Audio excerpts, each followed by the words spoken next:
Video by CBS NewsA. Fire in a Bronx apartment building on Thursday night that killed 12 people, among them 4 children, was caused by a young child playing with a stove in a first-floor apartment. Mayor Bill de Blasio said on Friday, "It seems like a horrible, tragic accident," Mr. de Blasio said in an interview on WNYC radio. The fire was the city's deadliest blaze in more than a quarter-century. A woman and her 2 daughters and a niece on the 5th floor were killed when flames from the first floor rushed up the stairwell, filling the passageway with smoke and sending people scurrying down a fire escape. The woman, Karen Stewart-Francis, 37, and 2 of her daughters, Kylie Francis, 2, and Kylie Francis, 7, and a niece, Shawntay Young, 19, were part of a family from Jamaica that had 13 members living in the building. Ms. Stewart-Francis' mother, Ambrosia Stewart, said on Friday, "My daughter, my grandchildren, tell me, what am I going to do?" Ms. Stewart wailed, standing near the building, 2363 Prospect Avenue in Belmont, about 8 a.m., as a generator and sirens whirred in the background. 4 people I lost. Her son-in-law, Holt Francis, was in a coma at Jacobi Medical Center, Ms. Stewart said. A 1-year-old girl and a boy whose age was not given were also among those pronounced dead, the police said early on Friday. New York Fire slideshow by photo services on author of Ms. Stewart's daughters, Siobhan Stewart, leaned her head on her mother's shoulder on Friday morning, tears streaming down her cheeks.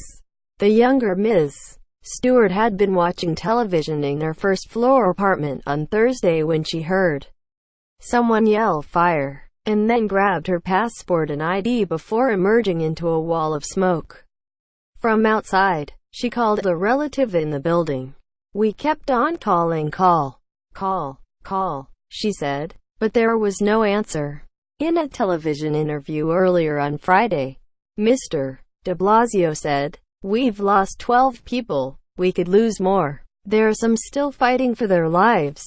Temperatures were in the teens on Thursday night, and stiff winds made it feel below zero, complicating the task for firefighters. Water leaking from fire hoses froze in streaks on the concrete as displaced residents walked around draped in American Red Cross blankets. In addition to the deaths, 4 people were critically injured and 2 suffered non-life-threatening injuries, the authorities said. The dead included a 63-year-old woman and 3 unidentified men who were pronounced dead at the scene. In addition to Ms. Stewart-Francis and her niece, Ms. Young, an unidentified woman and an unidentified man were pronounced dead at hospitals. The 5-story apartment building had open violations for a broken smoke detector and carbon monoxide detector in a first-floor apartment, according to Department of Housing Preservation and Development records.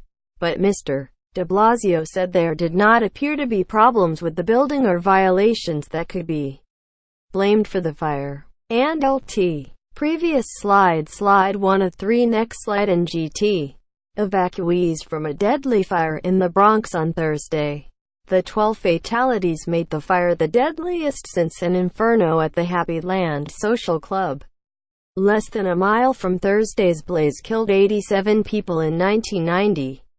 Thursday's fire surpassed the toll from a blaze in the Bronx that killed 10 people, 9 of them children, when an overheated cord on a space heater caused a fire that tore through a 4-story house. The first emergency call on Thursday came at 6:51 p.m., and firefighters responded in 3 minutes, eventually rescuing 12 people. The fire began on the first floor but quickly spread throughout the building as the bitter winds fed the flames. The people who died were on multiple floors, the fire commissioner, Daniel A. Nigro, said. Maggie Astor, Ashley Southall, and William Newman contributed reporting.